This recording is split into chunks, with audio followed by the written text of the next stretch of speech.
Bismillahirrahmanirrahim. Assalamualaikum warahmatullahi wabarakatuh. Alhamdulillahirabbil alamin wa bihi nasta'in wa ala umuri dunya waddin. Wassalatu wassalamu ala asyrafil anbiya'i wal mursalin sayyidina wa habibina wa syafi'ina Rasulillah Muhammadin sallallahu alaihi wasallam. Rabbi syrah li sadri wa yassir li amri wahlul 'uqdatam min lisani yafqahu qawli. Shadaqallahul azim. Amma ba'du. Yang saya hormati Ibu PLT Kepala Sekolah SD Irada Ustazah Santi Prihastuti SPD, dan yang saya hormati segenap teman-teman ustadz dan ustazah beserta karyawan serta hadirin semuanya, wali murid dan anak-anakku sekalian yang insya Allah dirahmati oleh Allah SWT. Pertama-tama marilah kita panjatkan puja dan puji syukur kehadirat Allah SWT. Alhamdulillah, alhamdulillah, dengan rahmat, hidayah dan nikmat yang diberikan oleh Allah SWT kepada kita, khususnya nikmat yang paling besar yaitu nikmat iman, nikmat Islam, nikmat kecukupan, nikmat kesehatan, dan banyak nikmat-nikmat yang lainnya yang tidak bisa kita sebutkan satu persatu, sehingga kita bisa mengikuti insya Allah majelis yang dimuliakan oleh Allah SWT, yaitu kajian Indah SD Irada, di mana majelis ini dimuliakan oleh Allah karena di dalam majelis ini adalah diajarkan tentang ilmu-ilmu Allah dan sunnah-sunnah Nabi Muhammad sallallahu alaihi wasallam. Yang kedua, salawat serta salam semoga tetap terlimpahkan kepada junjungan kita Nabi besar Muhammad sallallahu alaihi wasallam dengan ucapan Allahumma sholli ala sayyidina Muhammad wa ala ali sayyidina Muhammad. Semoga kita semuanya kelak di akhirat termasuk umat yang diberikan syafaat oleh Nabi Muhammad SAW, sehingga kita bisa berkumpul dengan beliau di surga. Amin amin ya rabbal alamin. Anak-anakku sekalian, marilah kita senantiasa untuk meningkatkan ketakwaan kita kepada Allah SWT dengan menjalankan semua perintah-perintahnya, baik itu perintah yang wajib maupun perintah yang sunnah. Hadirin sekalian dan anak-anakku sekalian yang dirahmati oleh Allah SWT, sebab takwa adalah fondasi utama di dalam kehidupan ini. Pada hakikatnya takwa bukanlah ibadah secara ritual saja, namun juga bagaimana kita mengamalkan nilai-nilai ketakwaan ini di dalam kehidupan sehari-hari, dalam kita bergaul. Lewat ucapan-ucapan kita harus dijaga, harus mengeluarkan kata-kata yang baik. Bahkan juga tidak ucapan saja, kita menjaga bertakwa dengan perbuatan-perbuatan kita dan juga dalam berhubungan atau berinteraksi dengan sesama.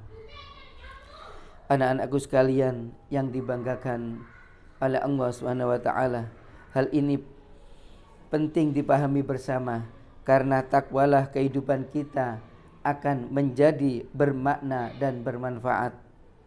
Salah satu bentuk pengamalan nilai-nilai kita ketakwaan di dalam kehidupan sehari-hari adalah, yang pertama adalah dengan teman marilah kita berbagi kebahagiaan, atau dengan tetangga marilah kita berbagi kebahagiaan dengan mereka semuanya. Yang di sini salah satu contohnya adalah memberikan makanan kepada teman. Kalau kita membawa makanan sedangkan sebelah kita tidak membawa makanan, bolehlah teman kita untuk kita kasih makanan. Dan juga apabila kita mendengar ada teman kita, ada saudara kita yang lapar, atau teman kita yang lupa tidak membawa bekal, boleh juga sebagian dari makanan kita dikasihkan ke teman-teman kita. Yang kedua yaitu membantu teman yang lagi kesulitan, dimana kalau kita biasanya di kelas kita lihat sendiri waktu kita makan bersama, waktu istirahat kita berkumpul, dari tempat minum anak-anak, tempat bekal anak-anak bermacam-macam. Ada yang membukanya, anak-anak bisa membuka sendiri, sedangkan anak-anak yang tidak membuka akan minta tolong ke sampingnya, minta tolong ke temannya nggak bisa minta tolong ke sampingnya, dan minta tolong ke sampingnya lagi, sehingga terbukalah botol minuman itu sehingga kita bisa meminum. Dan yang ketiga yaitu seperti kita meminjamkan buku cerita atau kitab pelajaran, sehingga dengan kita meminjamkan kepada mereka, mereka juga merasa bahagia, mereka juga mendapatkan ilmu, dan juga untuk menjalin ukhuwah Islamiyah. Dan contoh selanjutnya yaitu sekedar kita memberikan semangat kepada teman-teman. Barangkali ada teman kita yang disuruh maju mungkin malu, maka marilah kita mendorongnya, yaitu dengan memberi semangat, sehingga teman itu menjadi lebih pede, menjadi lebih percaya diri, dan bisa menyelesaikan tugas dan juga menyelesaikan lomba-lomba yang diikuti dengan baik. Berbagi kebahagiaan bukan sekedar tindakan sosial, tetapi merupakan nilai agung yang menjadi bagian dari ajaran agama Islam. Sebab ketika kita membagikan kebahagiaan kepada orang lain, sejatinya kita sedang menunjukkan rasa syukur kita kepada Allah Subhanahu wa taala. Anak-anakku sekalian dan hadirin yang dirahmati oleh Allah Subhanahu wa taala, keutamaan dan keistimewaan dalam berbagi kebahagiaan ini bahkan disabdakan langsung oleh baginda Nabi Muhammad SAW. Beliau bersabda dari sahabat Anas an Ibnu Abbas radhiyallahu taala anhuma, qala inna Rasulullah sallallahu alaihi wasallam qala inna ahabbal a'mal ila Allahi ba'dal fara'id idkhala surur 'alal muslim. Dari sahabat diriwayatkan Ibnu Abbas radhiyallahu an bahwa Nabi Muhammad SAW beliau mengatakan, sesungguhnya amal yang paling disukai oleh Allah Subhanahu wa taala setelah amal-amal wajib adalah melaksanakan, yaitu melaksanakan dengan cara menggembirakan sesama orang muslim. Berbagai kebahagiaan tidak dapat diwujudkan kecuali dengan rasa peduli. Rasa peduli inilah sehingga kita tumbuh rasa kasih sayang kepada sesama. Dengan rasa kasih sayang inilah seseorang akan mudah untuk membagi kebahagiaannya. Perlu kita ketahui bahwa berbagi kebahagiaan tidaklah bisa dipukul rata, sebab kebahagiaan antara individu dengan individu yang lain tidaklah sama. Sebagaimana seorang yang haus ilmu, maka mereka akan bahagia apabila diberi ilmu pengetahuan. Begitupun orang miskin akan bahagia apabila orang miskin itu diberikan uang. Apabila orang itu hina, orang itu merasa rendah, marilah kita dorong mereka, kita support mereka. Katakan ada orang yang baru saja ada teman kita yang berkelahi, memukul temannya sampai temannya menangis kesakitan.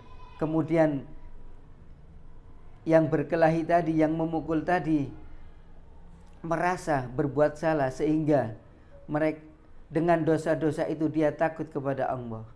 Maka marilah kita dorong mereka, kita ingatkan mereka, jangan takut, Allah tidak mengampuni dosa-dosamu. Maka segera bertaubat dan gantilah dengan berbuat yang baik, atau dengan berbagi atau perbuatan-perbuatan lainnya, baik itu dengan ucapan, dengan perbuatan. Dengan itulah maka Allah akan mengampuni dosa-dosa kamu. Orang tua berbahagia apabila dihormati dan ditaati oleh anak-anaknya. Dan begitu juga anak kecil bahagia dengan mereka diberi, disayangi, dan juga dikasihi. Dan masih banyak contoh-contoh yang lainnya. Karena itulah tidak mengherankan jika sahabat Jabir meriwayatkan sabda Nabi sallallahu alaihi wasallam tentang siapa manusia yang terbaik. Rasul sallallahu alaihi wasallam bersabda, khairun nas anfa'uhum linnas, yang artinya sebaik-baik manusia adalah yang paling bermanfaat bagi manusia yang lainnya. Itulah beberapa prinsip bersama yang bisa kami rangkum dalam upaya menebarkan kebahagiaan sesama. Semoga kita senantiasa menjadi pribadi muslim yang baik, dan semoga apa yang kita kerjakan, apa yang kita amalkan, perbuatan-perbuatan yang baik senantiasa diterima oleh Allah Subhanahu wa taala, dan kesalahan-kesalahan kita diampuni oleh Allah Subhanahu wa taala. Amin amin ya rabbal alamin. Sedikit yang dapat kami sampaikan, semoga bermanfaat. Kurang lebihnya kami mohon maaf yang sebesar-besarnya. Ihdinas siratal mustaqim. Assalamualaikum warahmatullahi wabarakatuh.